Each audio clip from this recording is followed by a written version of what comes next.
परमेश्वर के बड़े नाम की महिमा हो। फिर से आने वाला प्रभु यीशु मसीह के मीठे और पवित्र नाम से सबको जय मसीह की। आज सुबह प्रभात मनन के द्वारा परमेश्वर का वचन से कुछ बातें मनन करने के लिए परमेश्वर ने एक अवसर हमारे जीवन में दिया है, इसलिए मैं परमेश्वर का बहुत बहुत धन्यवाद करता हूँ। पिछले दिनों में हम उत्पत्ति की किताब 45 अध्याय से अध्ययन चालू किया था। 45 अध्याय में हम देख सकता है कि यूसुफ और उसका परिवार एक साथ फिर से जुड़ रहा है, उसी का संभव इसी अध्याय में हम देख सकता है। उसका पहला तीन वाक्यों को हमने ध्यान दिया है। उसी में यूसुफ अपने आप को, अपना भाई लोगों को प्रकट कर रहा है, मैं ही हूँ जोसेफ। आज अभी हम 4 से लेकर 8वीं पद तक हम देख सकता है कि जोसेफ अपना गवाही भाई लोगों के बीच में दे रहा है। आइए हम पढ़े उत्पत्ति की किताब 45 अध्याय 4 से लेकर आगे हम पढ़े। हम अभी 4 वाक्य पढ़े। फिर यूसुफ ने अपने भाइयों से कहा, मेरे निकट आओ। यह सुनकर वे निकट गए। फिर उसने कहा, मैं तुम्हारे भाई यूसुफ हूँ, जिसको तुमने मिस्र अनुहारों के हाथ भेज डाला था। फिर यूसुफ ने अपने भाइयों से कहा, निकट आओ। तीसरा पद में हम देखा है, यूसुफ उससे बोला है कि मैं यूसुफ हूँ। वो सुनकर ये भाई लोग घबरा गया होगा, इसलिए बोल रहा है, तुम मेरे पास आ जाओ, मेरा निकट आ जाओ। कितना एक सांत्वना का बात है, मेरा निकट आ जाओ, मेरे पास आ जाओ। भाइयों, तुमने मुझे घृणा किया, तुमने मुझे इस देश में भेजा है, परंतु उसका बदला मैं नहीं ले रहा है। तुमसे मैं अभी भी प्रेम करता हूँ, तुम मेरे पास आ जाओ। उसके बाद वो बोल रहा है, मैं तुम्हारा भाई यूसुफ हूँ। यूसुफ के बारे में बोल रहा है, जिसको तुमने मिस्र में के हाथों में भेज डाला था। एक गुलाम के रूप में भेजा था और स्पष्टता के साथ बोल रहा है, मैं वही जोसेफ हूँ।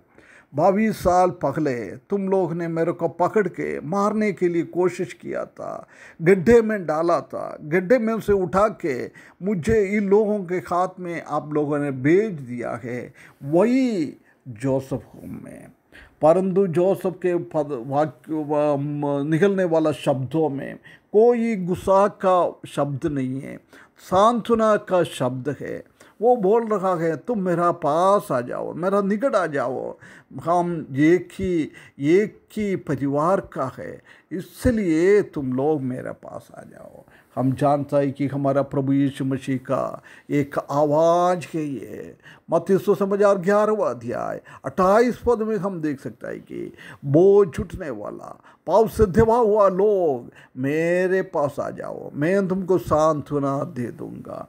ऐसी जोसेफ की इधर कह रहा है, मैं जानता हूँ तुम्हारा मन व्याकुल हो गया है, तुमको घबरा गया है, तुम लोग डर गया है, परंतु ऐसी डरने का कोई ज़रूरत नहीं है। मैं तुम्हारा भाई हूँ, तुम मेरे पास आ जाओ, मैं तुमको सांत्वना दे दूंगा। वो अपने आप को जो भाइयों को बुलाया है, जब उनका हृदयों में एक सांत्वना का अनुभव आ गया होगा, घबराहट का एक अनुभव था। जब वो जोसेफ था बोला, उन लोगों ने चुपचाप हो गया, उसमें से आवाज़ नहीं निकल रहा है, उनसे कुछ बातें पूछ रहा है, जवाब नहीं दे रहा है। ऐसी एक स्थिति में वो लोग था।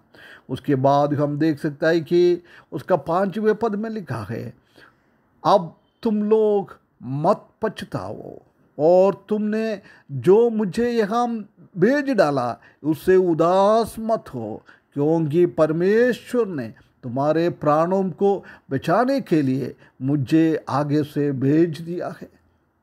अब तुम लोग मत पछताओ। अभी व्याकुल होने का जरूर नहीं है, तुमने ये गलत काम किया है उसके बारे में अभी सोचने का जरूर नहीं है।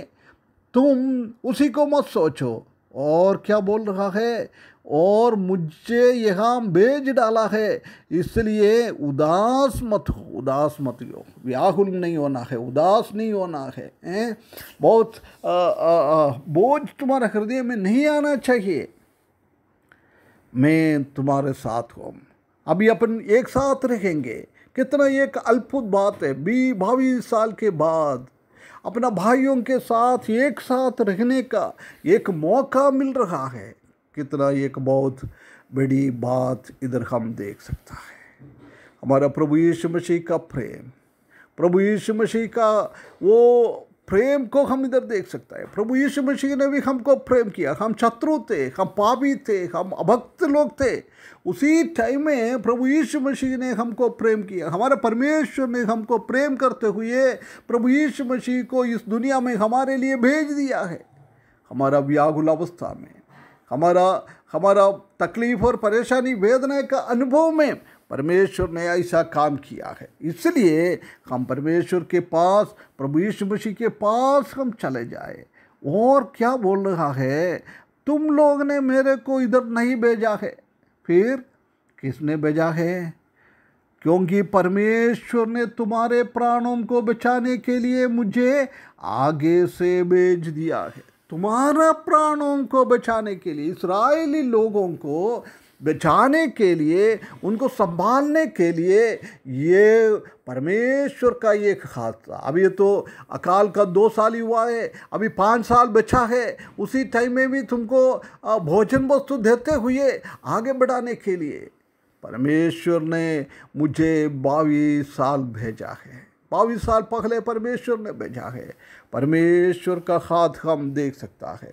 इसलिए तुम ऐसा मत सोचो तुम लोग ने मेरे को इधर भेजा है। इसी में जो सब बोल रहा है, तुम्हारा कोई हाथ नहीं है, ये परमेश्वर का योजना था। तुम लोगों को बचाने के लिए परमेश्वर का योजना था। हमारा परमेश्वर का काम कितना बड़ा है। इस्राएली लोगों को बचाने के लिए जो सबको कुछ कष्ट सहना पड़ा, तकलीफ सहना पड़ा, वेदना सहना पड़ा, गलत गवाह सुनना पड़ा, बहुत सारा चीज से उसको सुनना पड़ा, परंतु वो सब भलाई की ओर लेके आया है। परमेश्वर का पद्धति को, परमेश्वर का योजना को पूरा होने के लिए परमेश्वर ने उसको इसी जगहों में भेजा है। वो दुष्ट तरीके से उनका भाई लोग ने काम किया है, परंतु वो गलत तरीके से काम को भी परमेश्वर ने भलाई की ओर लेके आया है। क्यों यूसुफ मिस्र में आया?